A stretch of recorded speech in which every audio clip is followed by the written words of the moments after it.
안녕하세요. 현재 하늘 위에서 승무원으로 일하고 있는 30대 여자입니다. 저는 큰 아픈 사연도 있고 복잡하게 설킨 사건도 하나 있습니다. 모두 시댁과 있었던 일인데요. 그 충격의 도가니가 거듭되는 제 이야기를 꼭 들어주시길 바랍니다. 그럼 바로 시작할게요. 어릴 적부터 키가 컸고 예쁘다는 소리를 많이 들으며 성장했어요. 객관적으로 제가 저를 봤을 때는 그냥 평범해 보였는데 감사하게도 주위에서 예쁘다는 칭찬을 자주 해주셨습니다. 고등학교 3학년 때는 진로 문제로 고민이 한창일 때 학교 선생님도 그렇고 부모님과 친구들도 저에게 항공승무원을 권유했어요. 저에게 딱 어울리는 학과라는 말을 많이 해줘서 저 역시 승무원의 꿈을 가지게 됐습니다. 그래서 항공과를 나와 항공사 승무원으로 취직했어요. 첫 비행 때는 짧은 거리로 시작했는데 승객들에게 실수를 연발했습니다. 단순한 실수였긴 하지만 스스로 부끄럽고 민망해서 각성하는 계기를 가지게 됐죠. 선배들에게 밉보일 짓을 하지 않고 열심히 질문하고 배우며 조금씩 발전했습니다. 선배들이 주의할 점을 하나 알려줬는데 비행기 승객 중 몇몇 남자들이 연락처를 묻거나 밖에서 만나자고 하면 거절하라고 하셨어요. 그런 남자들은 대다수가 유부남이거나 이미 연인이 있는데 괜히 찔러보기식으로 들이대는 거라 하셨습니다. 그런 남자들이 명함을 주면 무조건 쓰레기통에 버리라고 조언하더라고요. 선배들이 겪은 경험들이 그랬으니 조심해야 한다고 했죠. 그런데 역시나 비행하는 동안 대쉬하는 남자 승객들이 몇몇 있더라고요. 저는 깊게 생각하지 않고 그냥 명함을 받고 쓰레기통에 버리고 무시해버렸습니다. 20대 후반까지 승무원으로 열심히 일했는데 몸이 아주 많이 아팠어요. 장시간 비행을 하고 서비스를 하는 게 보통 힘든 게 아니더라고요. 가끔은 멀미까지 찾아와서 곤욕을 치르곤 했답니다. 그럼에도 계속 이 일을 할 수 있었던 건 통장에 꽂히는 월급과 부러운 시선으로 보는 친구들 때문이었어요. 승무원은 어딜 가나 남자들에게 인기도 많고 다들 시집을 잘 간다며 부러워했죠. 그래서 힘은 들지만 승무원이 제 첫 직업이자 마지막 직업으로 판단하고 비행기에 뼈를 묻을 각오로 열정적으로 임했습니다. 비행을 할 때는 화장도 짙게 하고 머리도 깔끔하게 묶고 일했지만 평소에는 화장도 거의 안 하고 머리도 부스스하게 풀고 다녔어요. 그런 제 모습을 본 친구들은 극과 극의 모습을 보인다며 우스갯소리를 하곤 했죠. 또 시력이 안 좋아 일할 때 말고는 알이 두꺼운 안경을 쓰고 다녔답니다. 이런 모습으로 다니면 남자들에게 관심을 거의 받지 못했어요. 역시나 예쁘게 꾸며야만 인기가 있나 봅니다. 그래서 저의 진짜 모습을 사랑해줄 남자가 나타나기만을 기다렸답니다. 어느 날 치통이 너무 심해서 병원을 가서 치료를 받고 약국에 들러 약을 제조했어요. 그런데 약사님이 약봉투를 주면서 저에게 관심을 표현했습니다. 이 동네 주민이신가요? 이런 미인은 처음 뵙는 것 같습니다. 네? 아, 그래요. 칭찬 고맙습니다. 저 혹시 아픈데 나으면 저랑 식사하지 않으실래요? 저 아무 여자한테 이러는 남자 아닙니다. 개쪽이 눈부시도록 너무 예쁘셔서 고백하는 거예요. 눈부시도록 예쁘다고요? 화장도 안 하고 머리도 안 감았는데 이 돋보기 같은 안경을 쓰고 남자한테 대시받는 건 처음이네요. 아무튼 고맙습니다. 식사는 다음에 해요. 기분이 좋긴 했지만 처음 보고 대시하는 남자들은 걸러버려서 이번에도 연락처를 지워버렸습니다. 그런데 그 약사와는 약국 말고도 동네 편의점, 식당, 코인 노래방 등 우연히 마주치는 날이 많았답니다. 저기 김혜정 씨, 왜 제 연락 안 받아주세요? 저 차단하셨죠? 내 이름은 어떻게 아세요? 그리고 제가 가는 곳마다 나타나는데 점점 무서워지네요. 혜정 씨, 성함은 제가 약을 지을 때 외웠고요. 가는 곳마다 마주치는 건 단순한 우연입니다. 아니, 운명일 수도 있겠네요. 아무튼 좀 그러네요. 이제 저를 봐도 아는 체 하지 말아주세요. 아유, 이런. 저 때문에 불편하셨다면 사과드릴게요. 하지만 전 진심으로 혜정씨와 잘해보고 싶어요. 언제든 마음 바뀌시면 저희 약국에 와주세요. 그는 제가 불편하다고 하자 바로 자리를 뜨더군요. 저는 여러 번의 소개팅을 했는데 다들 승무원이라는 직업 때문에 저에게 관심을 줬어요. 유니폼 입고 짙은 화장을 하고 찍은 사진을 보고 달려드는 남자들 뿐이었죠. 저의 생얼에 관심을 가져다주는 사람은 약사로 일하는 그 남자뿐이었습니다. 그리고 시간이 몇 주 지나니 그 약사가 보고 싶었어요. 저도 모르게 그 남자를 생각하고 있더라고요. 제가 그 남자에게 호감을 가지고 있다는 걸 확신하게 되자 일부러 약국까지 찾아갔습니다. 결국 저와 약사님은 두세 번의 데이트를 하고 사귀기 시작했습니다. 저에 대해 아무것도 모르던 남친은 제가 비행하고 유니폼을 입고 나타나자 엄청 크게 놀랐어요. 혜정이야? 승무원이었어? 너 너무 예쁘다. 놀랐지? 내가 일부러 숨긴 건 아니고 오빠가 나한테 뭐 하는 사람이냐고 묻지 않았잖아. 그래, 그랬지. 난 회사원이라고 생각했지. 이렇게 예쁜 승무원이라고는 상상도 못했다. 칭찬이지? 그리고 내가 승무원이라고 해서 달라지는 게 있는 건 아니지? 그럼 당연하지. 혜정이 넌 쌩얼도 예쁘고 지금도 예뻐.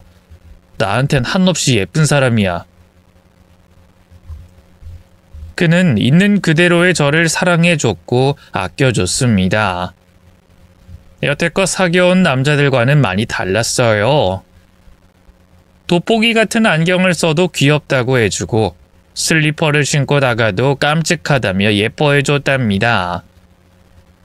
저는 이 남자를 놓치고 싶지 않아 연애하면서 서운하거나 실망하는 부분이 있어도 절대 입 밖으로 꺼내지 않았어요. 연애도 잘 되고 있었고 일도 힘들지만 재미있어 사는 게 행복했습니다. 그런데 비행 중 그동안 못 봤던 진상을 만나게 됐어요.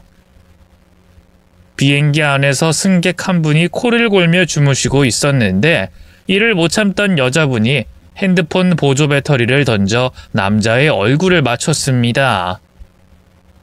아이, 뭐야 이거? 누가 던진 거야? 내가 던졌다. 이 코골이 자식아. 자빠져 자려면 방독면 쓰고 자. 아니 좋게 말해도 되는 걸 왜 물건을 집어 던지십니까?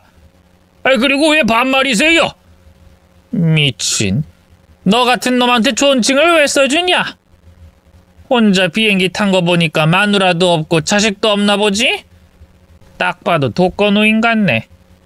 야, 너 같은 놈은 그냥 방에 짱 박혀서 지내야 해.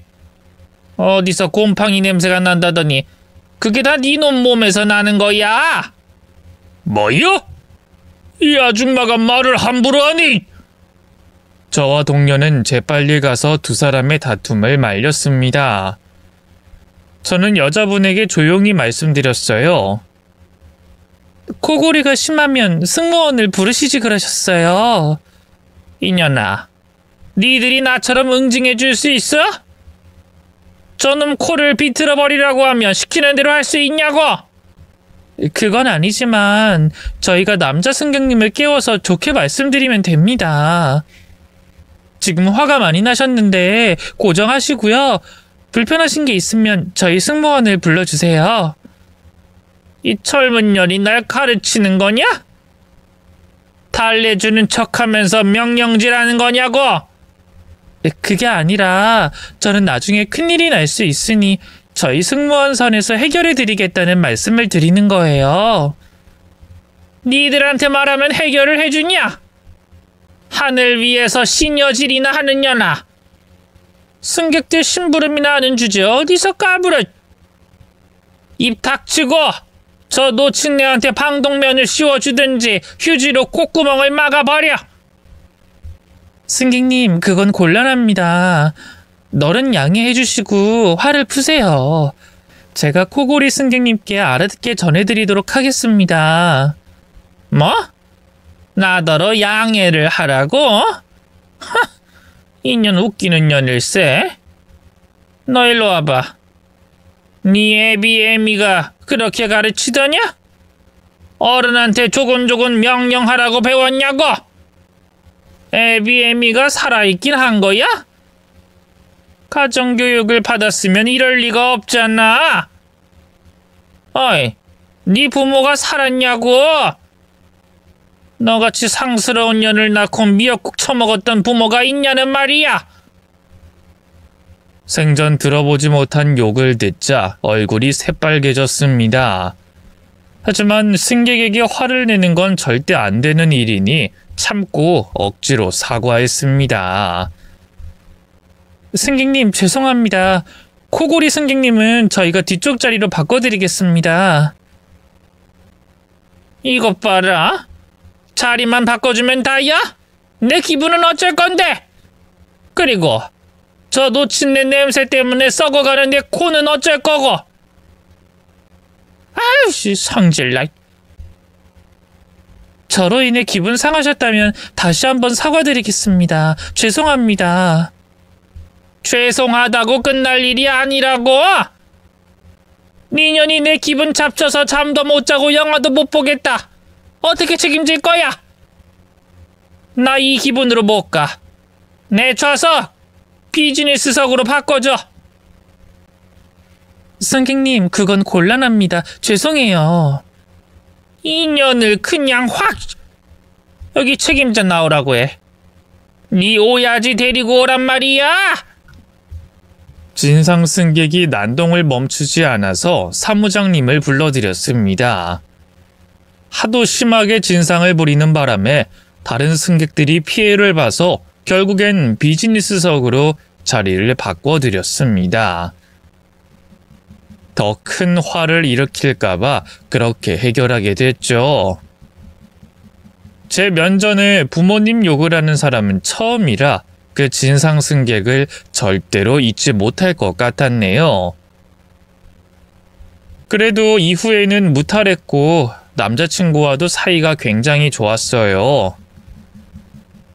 저희들은 2년의 열애 끝에 결혼까지 하기로 했고 시댁에 인사를 가게 됐습니다. 홀어머니를 모시고 산다고 해서 걱정이 많았는데 저는 깜짝 놀라서 얼어버렸습니다.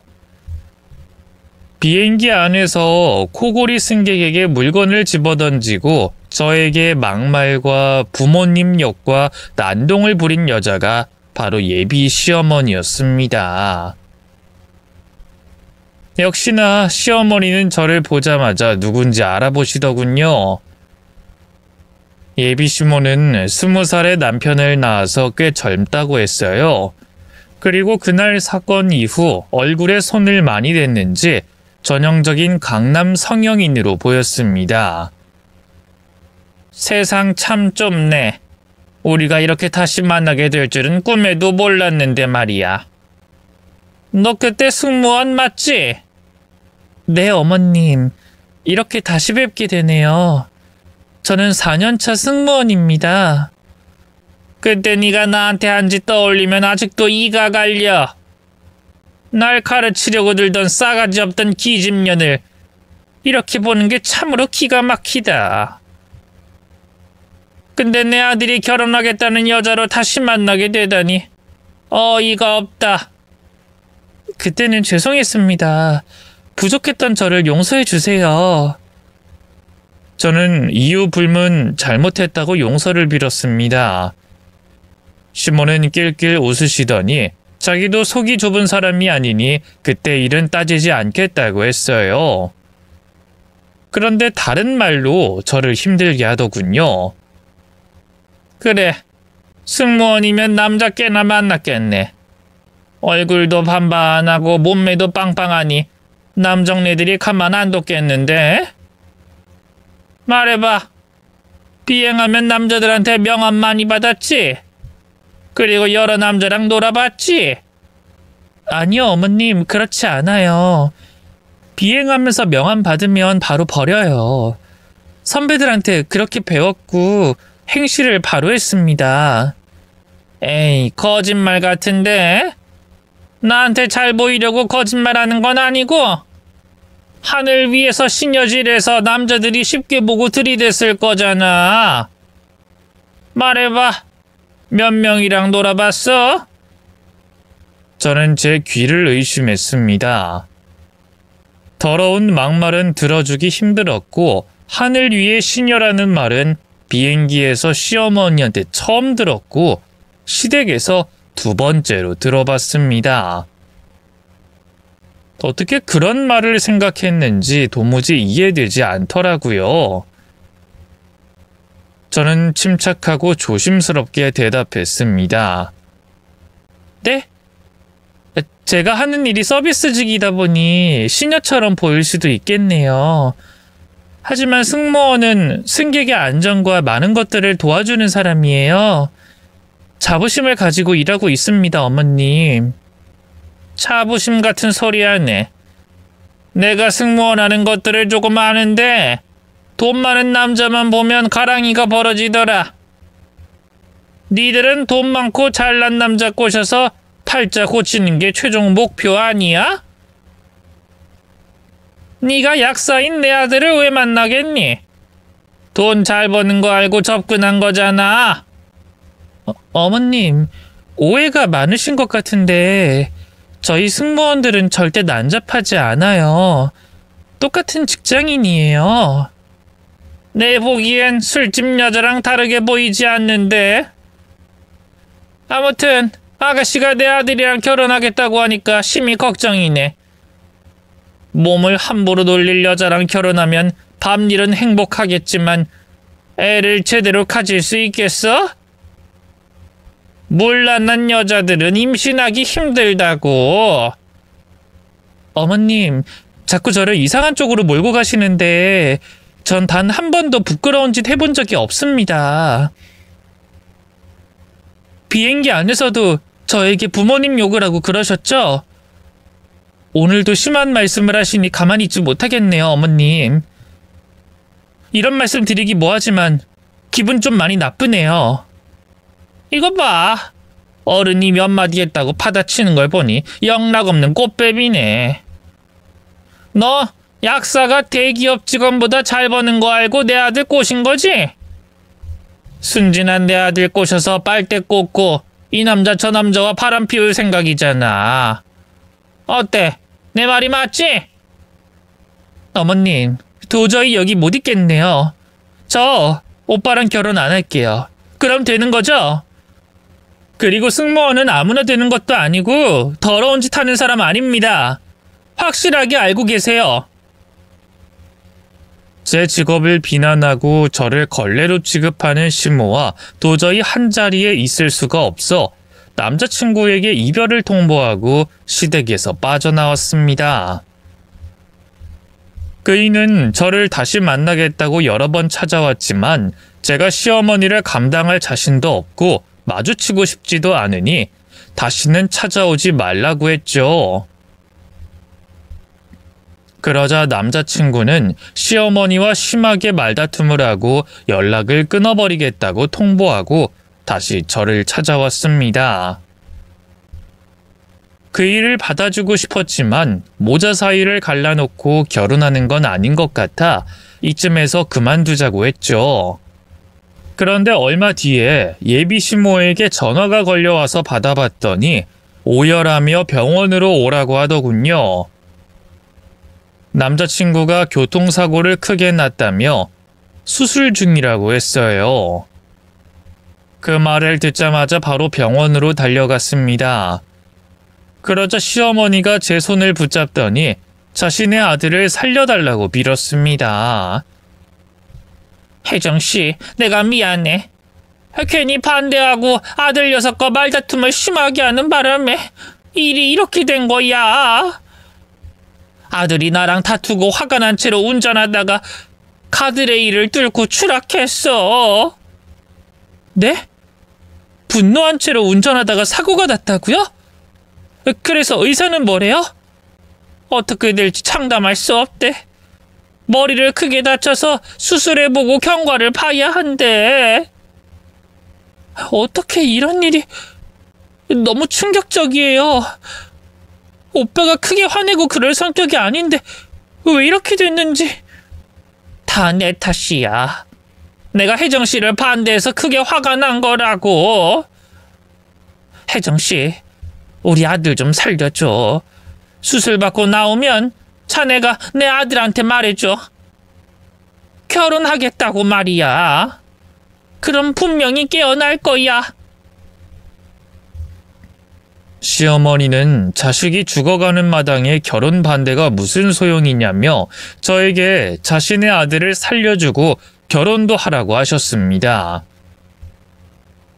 저야 이별을 통보하긴 했지만 잊지 못하고 힘들어하고 있는 건 오빠와 똑같았어요. 그래서 그이가 수술을 받고 나왔을 때 제발 살아달라고 귓속말을 했답니다. 다행히 얼마 뒤에 눈을 뜬 오빠는 저를 봤습니다. 그리고 누운 채로 저에게 프로포즈를 하더군요. 당연히 저는 눈물을 흘리며 그이의 마음을 받아줬답니다. 그이는 2개월 뒤에 퇴원하게 됐고 몸이 다시 건강해지자 결혼 준비를 시작했습니다. 시어머니는 미안해서 아무 말도 못하시고 저희가 하는 대로 그냥 내버려 주셨죠. 자신이 자식을 위험에 빠뜨렸으니 그럴 만도 한 것 같네요. 아무튼 저희 두 사람은 결혼식을 올리고 신혼집을 구해 예쁜 신혼을 시작했습니다. 그이와 보내는 모든 시간들이 소중했고 매 순간이 추억으로 남을 만큼 행복했답니다. 그런데 문제가 있었으니 시어머니가 예전처럼 돌아와서 저만 보면 막말을 서슴지 않고 하셨습니다. 남편 없는 시간을 골라 신혼집으로 찾아오셨어요. 제가 비행을 하고 새벽에 들어와 자고 있는데 발로 툭툭 차면서 깨우곤 했답니다. 야, 너는 해가 중천에 있는데 잠이 오냐? 어머님, 어떻게 들어오셨어요? 문 열고 들어왔지. 현관 비밀번호는 어떻게 하셨어요? 내가 알려고 하면 다 아는 수가 있어. 지금 그게 중요한 게 아니라 너 집안 꼬라지를 이렇게 내버려두고 자빠져 잠만 자는 거냐? 팔자가 늘어졌다. 어제 비행이 있어서 늦게 들어왔어요, 어머님. 저 조금 더 자고 또 비행 나가봐야 해요. 하늘 위에서 시녀지라는 게 뭐 대단하다고 자빠져 자냐? 얼른 일어나서 집안 살림이나 해라. 어머님, 저 진짜 피곤해요. 오늘은 봐주시면 안 될까요? 안 돼. 이런 돼지우리 같은 집에서 내 아들이 지내는 건 용납 못한다. 시어머니는 저를 굴려 먹으려고 일부러 비행 끝나고 피곤함에 찌들어 있을 때 찾아오셨습니다. 저는 억지로 몸을 일으켜 집안 청소를 했어요. 더 할 게 남아있지 않았는데 시어머니는 저를 소파에 앉히고 편히 쉬지 못하게 하셨습니다. 어이, 하늘 위의 신녀. 너 임신 소식은 없는 거냐? 네? 결혼한 지 얼마 안 됐잖아요. 그게 무슨 상관이야? 여자는 자고로 1살이라도 어릴 때 아기를 낳아야 해. 나중엔 힘들어진다고. 너 혹시 몸에 문제 있는 거 아니냐? 내 아들 만나기 전에 남자들이랑 여기저기서 굴러다녀서 몸이 망가진 거 아니야? 어머님, 또 그 소리예요? 저 그런 사람 아니고요. 승무원 전체를 통틀어도 그런 여자는 없습니다. 웃기고 있네. 꼭 더러운 것들이 자기 포장이나 하지. 그리고 자부심 같은 소리 하지 마라. 짧은 치마 입고 웃음 팔아가며 돈 버는 주제 무슨 자부심을 운운해? 너 임신 가능한지 검사 받아봐라. 결혼 전에 받으려고 했는데 그땐 그럴 상황이 아니라서 넘어간 거야. 이번 주 내로 검사 받고 결과 보고해라. 네, 받을게요. 검사 받을게요. 그럼 다 된 거죠? 그래. 나도 니년 얼굴 오래 보고 싶지 않으니까 그만 일어난다. 시어머니의 요구대로 임신검사를 받아서 보고 드렸어요. 아무 이상 없고 매우 건강하다고 말이죠. 그래서 이제 모욕은 그만하겠지 싶었는데 어느 날 큰 사건이 터졌습니다. 제가 유니폼을 입고 출근길에 나섰는데 선배님의 차를 타려는 순간 시모가 뒤에서 머리채를 잡아챘습니다. 이년아, 그렇게 입고 어느 놈을 만나는 거야? 이 외제차 타고 어딜 가려는 거냐고? 어머님, 승무원 선배님 차예요. 안에 같이 비행할 선배님이 있다고요. 웃기지 마. 이렇게 제복 입고 다리나 벌리러 가는 길이겠지. 내 말이 틀리냐, 이 육실하려나? 제 머리가 뜯기고 엉망이 되어버리자 차에서 선배가 내려 시어머니를 뜯어 말렸습니다. 제 얼굴에 멍이 시퍼렇게 들었고 입술까지 터졌어요. 그 상태로는 비행을 나갈 수 없어서 선배님이 다른 후배와 시간을 바꿔보겠다고 하며 떠났습니다. 저는 산발이 된 머리를 쓸어 올리며 집으로 돌아가며 쓰디쓴 눈물을 흘렸어요. 그 와중에 시모는 아직도 분이 안 풀렸는지 저를 향해 달려와 유니폼을 잡아 뜯었습니다. 너무 아프고 속이 상해서 남편에게 전화를 했고 얼마 지나지 않아 그이가 왔어요. 남편은 저를 업고 병원으로 데려갔고 시어머니한테 따라오지도 말고 다시는 보지 말자고 엄포를 놓더군요. 병원에 가서 급히 치료를 받고 링거를 맞고 안정을 취했습니다. 그리고 집으로 돌아와 약을 먹고 푹 쉬었답니다. 나중에 시어머니가 집에 찾아오셨고 남편과 저에게 할 말이 있다고 하시더군요. 자신이 승무원을 왜 그렇게 싫어하는지 이유에 대한 설명을 해주셨습니다. 얘들아, 미안하다. 특히 며느라, 내가 미쳤었나 봐. 아니, 널 이렇게 만들다니. 내 자신을 용서할 수가 없다. 실은 나에게 트라우마가 하나 있어. 내 남편이 아들을 임신한 나를 두고 승무원과 바람이 나서 이혼했다. 그 여자랑 이민 가서 잘 살고 있다더라. 그래서 승무원만 보면 이가 갈리고 피가 거꾸로 솟았지. 그런데 며느리까지 승무원으로 들어왔으니 진짜 돌아버리겠어. 며느리 네가 잘못한 게 없는데 나도 모르게 그런 미친 행동들을 한 거야. 정말 미안하다. 아버님이 승무원과 바람이 나서 처자식을 버렸다고요? 어떻게 그런 일이... 어머님이 그동안 힘드셨겠어요.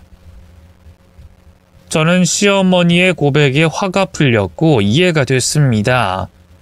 남편도 그때 처음으로 승무원과 바람난 시부의 이야기를 들어서 많이 당황한 듯 보였답니다.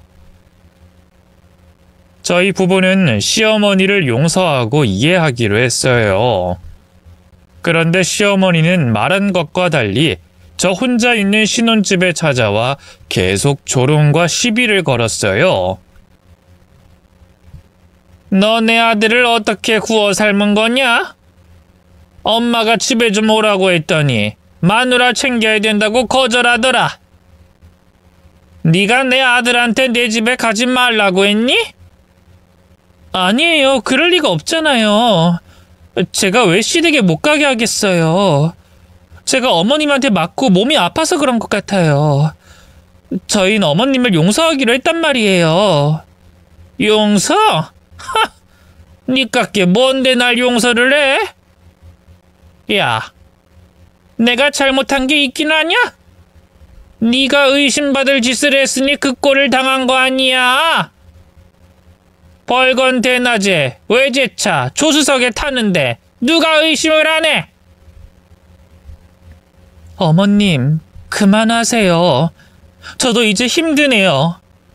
어디까지 참아드려야 할지 모르겠다고요.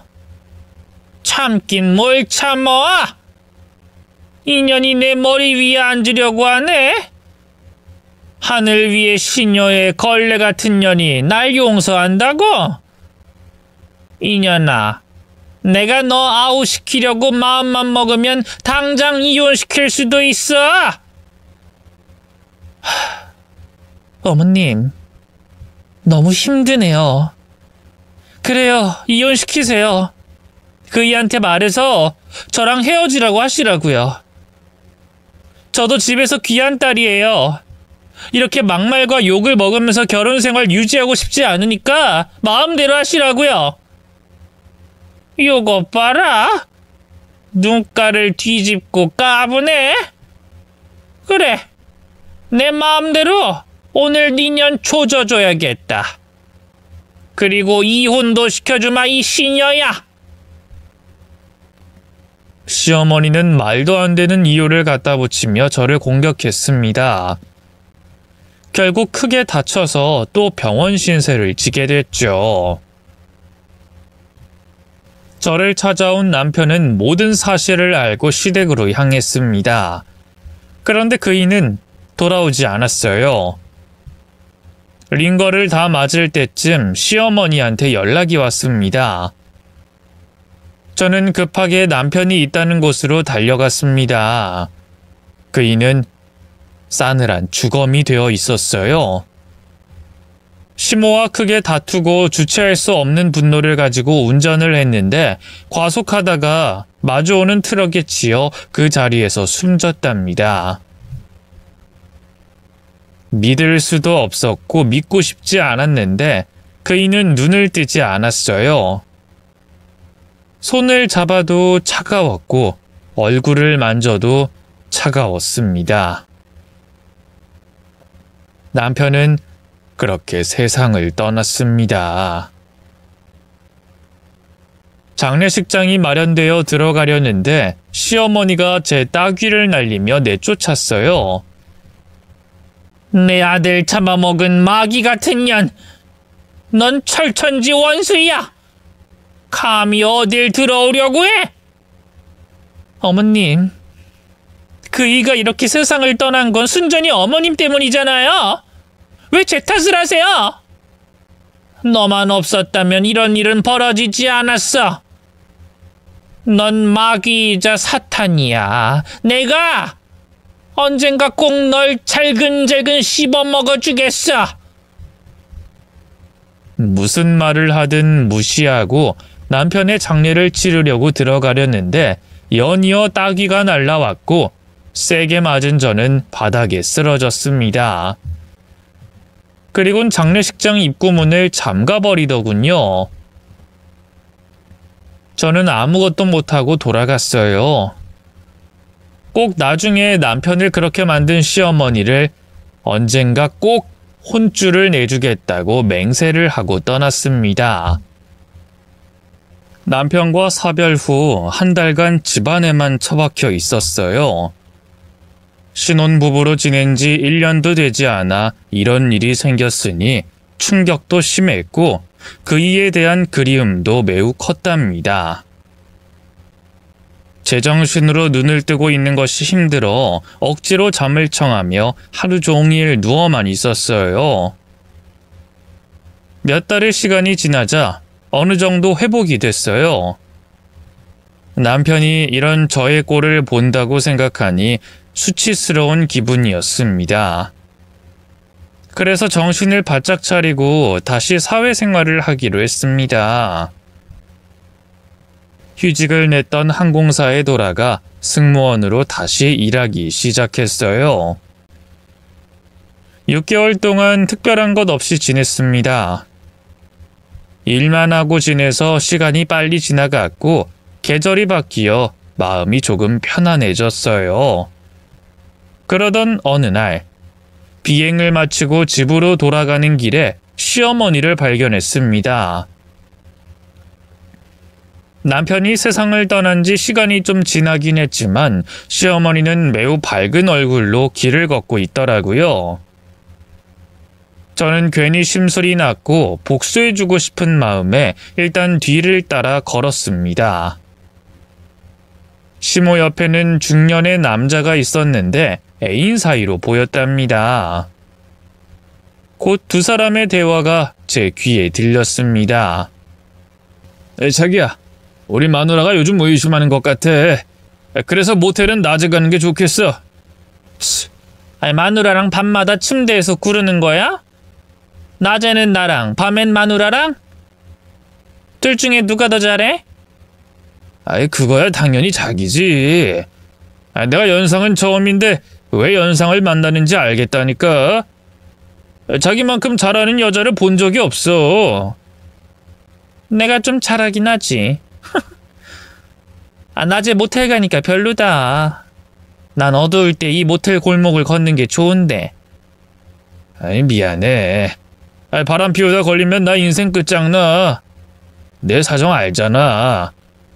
그래, 마누라한테 빌붙어서 사는 거 아주 잘 알고 있지. 그러고 보면 자기랑 계속 사는 마누라 마음 알겠다. 밤 내일 잘하니까 데리고 사는 거 아니겠어? 말이 그렇게 되나? 그래, 그런가 보지. 자기야, 이제 마누라 이야기 그만하고 우리 둘만의 시간 보내러 모텔로 들어가자. 점심시간 1시간 동안 다리가 풀리도록 사랑해보자고. 시모와 40대 남자는 모텔 건물로 들어갔어요. 보아하니 시어머니가 10살은 많은 것 같은데 남자가 제대로 홀린 것으로 보였습니다. 성형으로 떡칠한 얼굴이 뭐가 좋다고 바람 피우는지 도무지 이해가 되지 않았어요. 아무튼 시모가 유부남과 놀아나는 걸 알게 됐는데 너무 더러워서 잊어버리기로 했습니다. 그런데 며칠 뒤 공항에 출근하려고 택시를 잡으려는데 뒤에서 누가 제 등을 톡톡 건드렸어요. 그래서 뒤를 돌아보니 바로 시모였습니다. 너 맞구나. 내 아들 잡아먹고 멀쩡하게 잘 사나 보네. 나는 하루하루가 지옥이라 힘들게 버티고 있는데 승무원을 아직도 하고 있는 거냐? 아, 어머님이시군요. 하루하루가 지옥이라고요? 그럼 천국이겠냐, 이년아? 네가 내 아들 잡아먹은 뒤로 하루도 편하게 발 뻗고 잔 적이 없어. 모텔 가는 걸 봤는데. 뭐? 중얼거리지 말고 크게 말해봐. 아니에요, 어머님.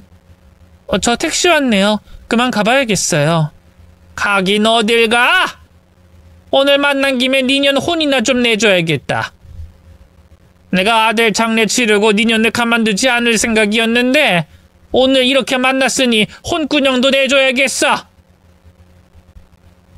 시모는 제가 방심하고 있을 때 머리채를 휘어잡더니 뺨을 갈기더군요. 저는 바로 반항하며 똑같이 시모의 머리채를 잡고 따귀를 돌려줬습니다. 이윽고 사람들이 몰려들어 저희 둘을 말려서 싸움은 끝이 났어요.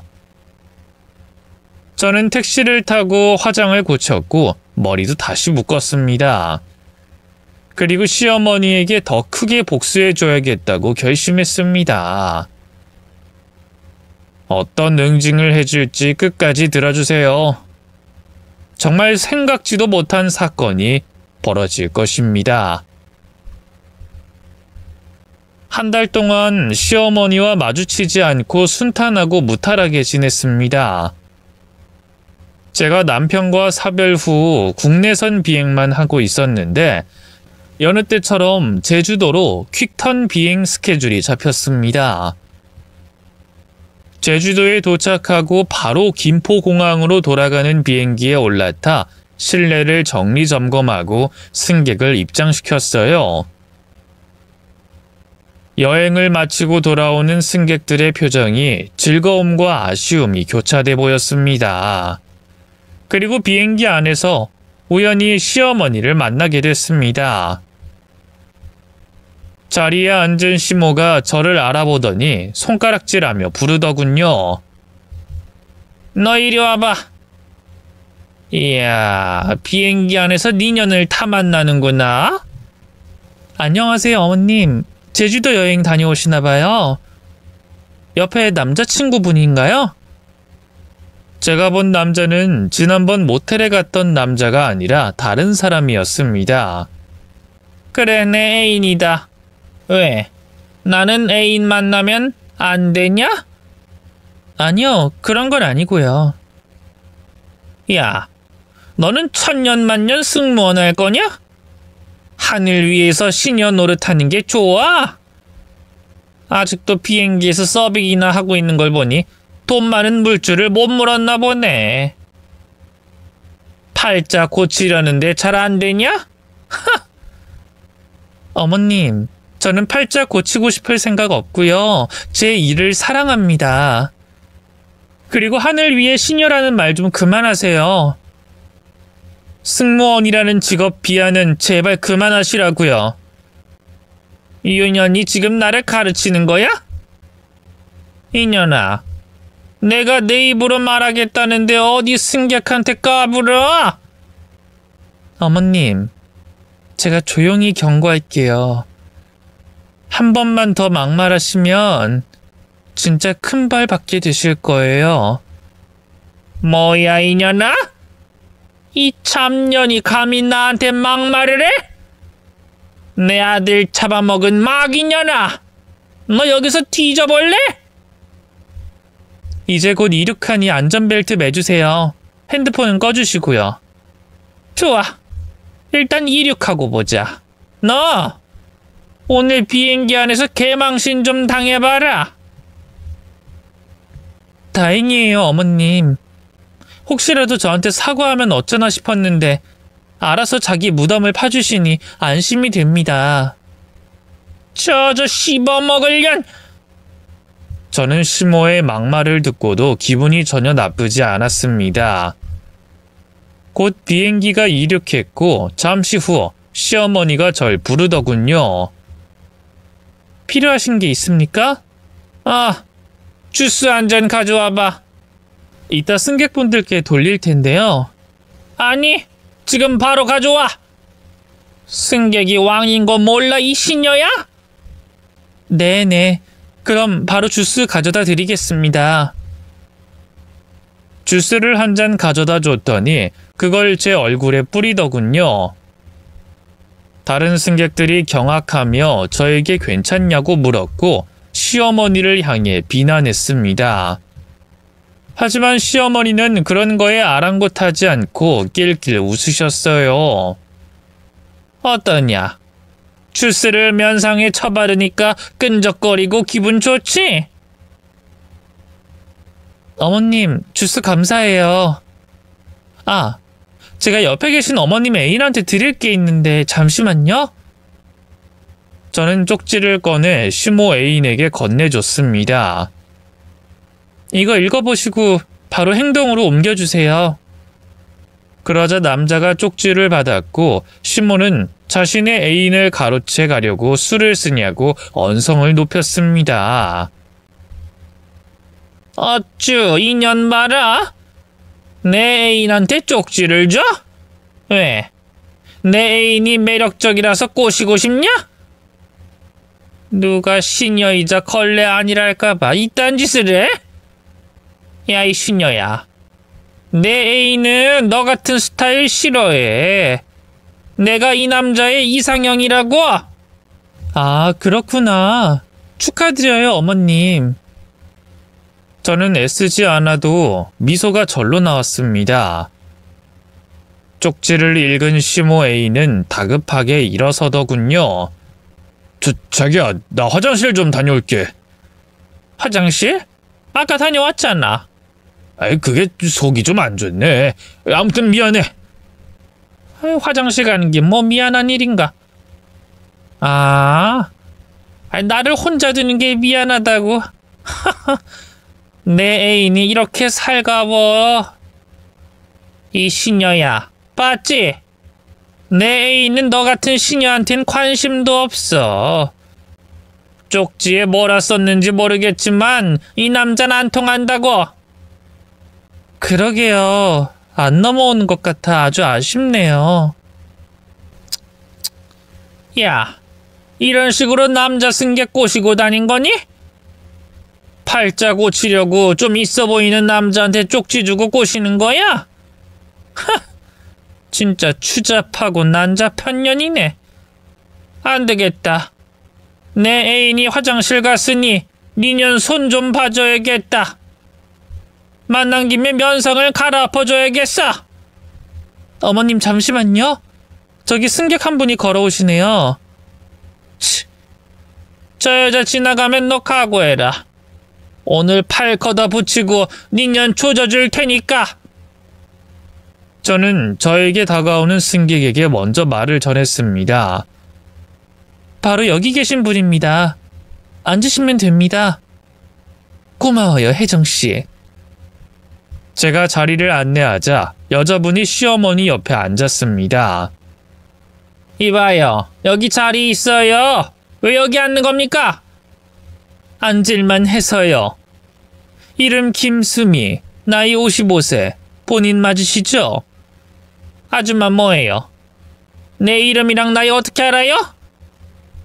방금 이 자리에 앉았던 남자 있잖아요. 제 남편입니다. 여기 서 있는 혜정씨가 알려줘서 바람 피우는 걸 알게 됐죠. 아, 그런 거야? 혜정이 너 인연 별짓을 다 했구나. 나에 대해 뒷조사라도 하고 다닌 거냐? 이봐요. 말은 나랑 하면 돼요. 혜정씨한테 함부로 말하지 마세요.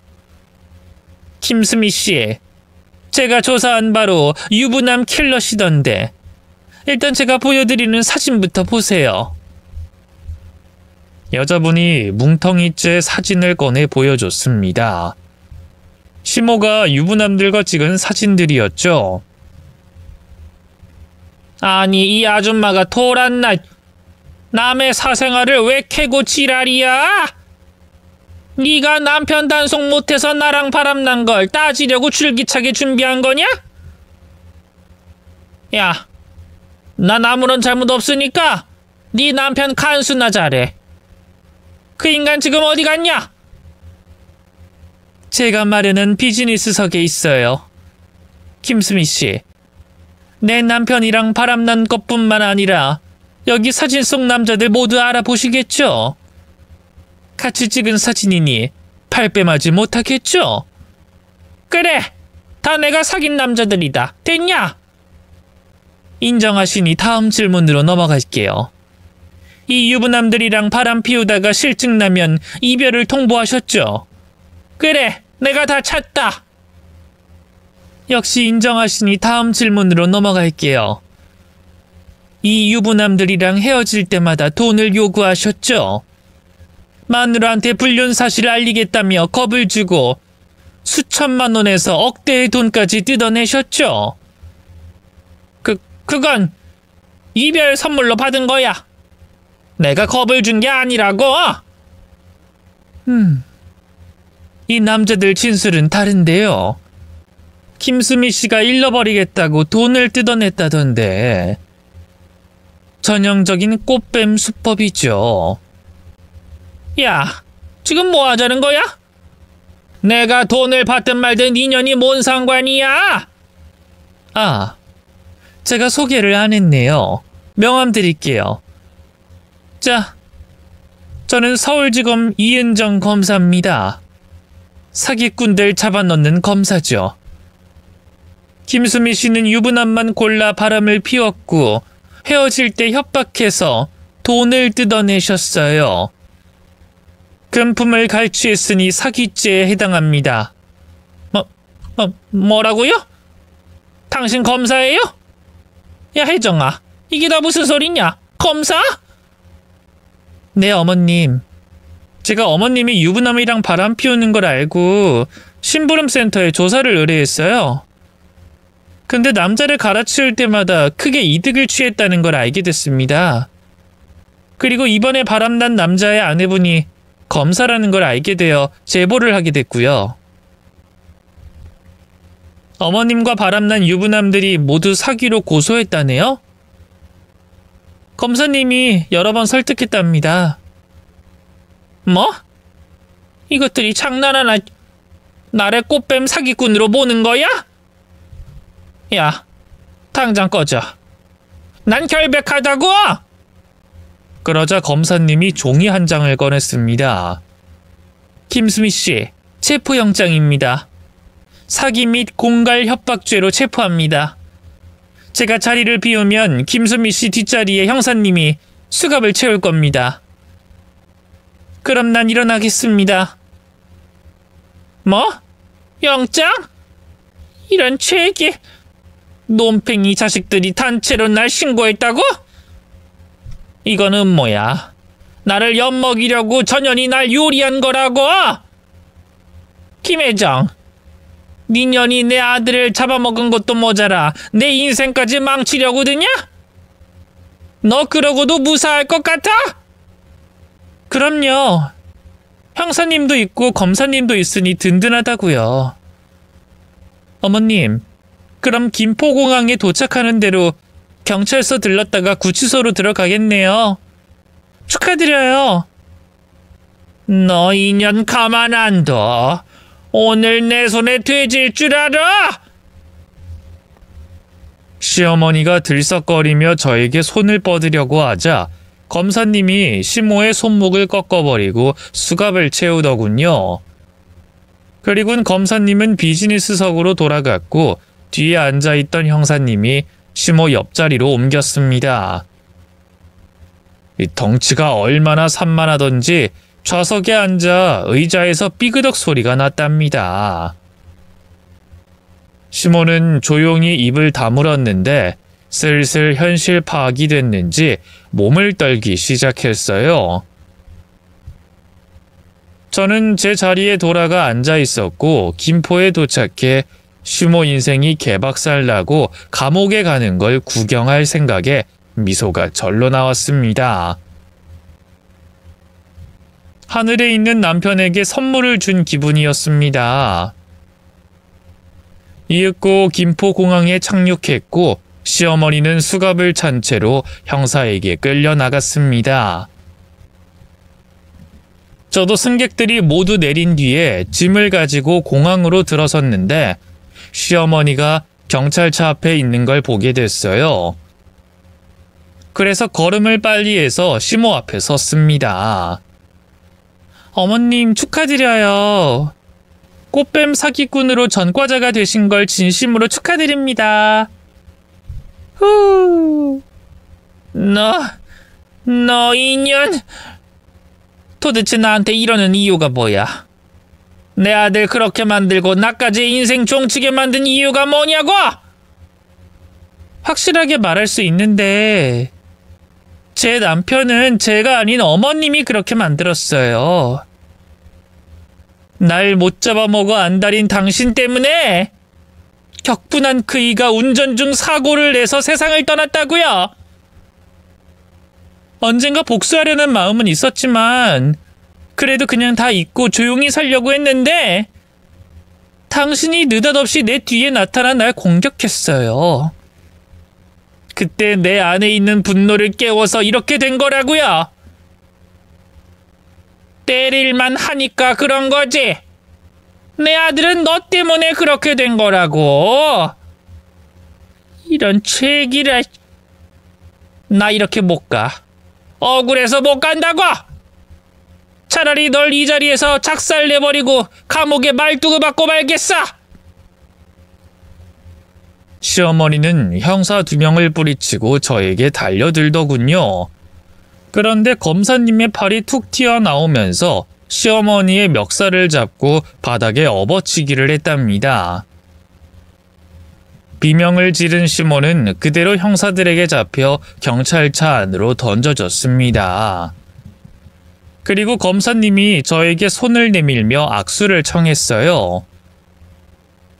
김혜정 씨 덕분에 사건 하나 해결했네요. 그리고 제 남편의 실체를 알게 돼서 이혼하게 됐어요. 검사님, 저 때문에 이혼하게 되신 걸 죄송하게 생각해야 할까요? 아이, 전혀요. 저에게 김혜정 씨는 은인입니다. 제가 일이 바빠서 남편을 방치했는데 이렇게까지 쓰레기인 걸 이제야 알게 됐거든요. 아무튼 여러 가지로 고맙습니다. 아닙니다. 저도 시어머니 때문에 고통을 받았었고 언젠가 복수해줄 계획이었어요. 어머님만 아니었어도 제 남편은 살아 있었을 거예요. 근데 검사님, 시어머니는 왜 유부남만 골라서 만났을까요? 그거야 뻔하죠. 일단 돈을 뜯어낼 수 있지 않습니까? 본처에게 알리겠다고 협박하고 돈을 받아내는 건 일도 아니었을 겁니다. 그리고 김수미 남편이 승무원과 바람났다고 했죠. 그래서 승무원을 증오했고 자기가 남편을 빼앗긴 트라우마 때문에 유부남을 빼앗는 짓을 한 겁니다. 이것도 일종의 정신병이에요. 자기의 상처를 치유하려고 저지른 짓이기도 하고요. 하여튼 이런 꽃뱀 사기꾼은 싹을 잘라버려야 합니다. 아, 남편을 빼앗긴 후유증 때문에 유부남만 골랐다는 거네요. 덤으로 돈까지 뜯어낸 거고요. 정말 대단한 분이시네요. 대단하긴요. 이런 꽃뱀은 대한민국의 득실거리입니다. 나이가 젊든 많든 남의 가정 파탄으로 밀어버리는 꽃뱀이 천지라고요.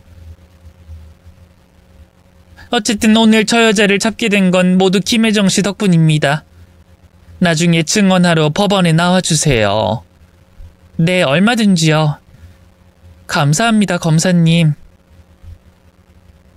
검사님도 경찰차를 타고 시모와 같이 떠났습니다. 저는 그동안 쌓였던 분노를 긴 한숨으로 내보냈어요. 얼마 뒤 시어머니의 재판이 열려 증언을 했고 돈을 뜯은 증거와 피해 남자들의 증언에 사기와 공갈 협박으로 감옥행 열차를 타게 됐습니다. 재판이 끝나고 마지막으로 남편을 보러 납골 땅으로 향했어요. 그동안 마음속에 두고 지냈는데 이젠 잊어버리고 살겠다고 전해주러 간 거죠. 여보, 당신이 그렇게 떠난 게 내 탓도 있겠지? 어머님은 저지른 죄가 많아서 감옥에 오래 있을 거야. 그리고 난 당신을 잊어버리고 다른 인연을 만날 거야. 그러니까 당신도 천국에서 좋은 여자 있으면 재혼하도록 해. 나 다시는 안 온다. 안녕. 남편이 안치된 납골당에 다시는 찾아가지 않겠다고 했어요. 거길 가면 마음이 약해지고 슬퍼서 아무것도 못할 것 같았으니까요. 그래서 저는 새로운 인연을 만나게 됐습니다. 전 남편이 꾸미지 않은 저에게 반했던 것처럼 화장기 없이 외출했다가 고백을 받았답니다. 그이는 평범한 직장인이었고 전 남편이 사랑해준 것 이상으로 잘해줬어요. 그리고 시부모님의 인품이 너무 훌륭하셔서 재혼하고 싶은 마음이 마구마구 들었습니다. 그래서 지금 사연을 쓰고 있는 저는 재혼을 한 상태입니다. 두 번째 신혼을 보내고 있는 중이죠. 아이는 아직 없고 승무원 일은 계속하고 있습니다. 비 온 뒤에 땅이 굳어진다는 말처럼 지금 제 인생은 야물고 단단해진 것 같네요. 그럼 저는 여기서 글을 마무리하겠습니다. 경청해주신 여러분께 감사드립니다. 안녕히 계세요.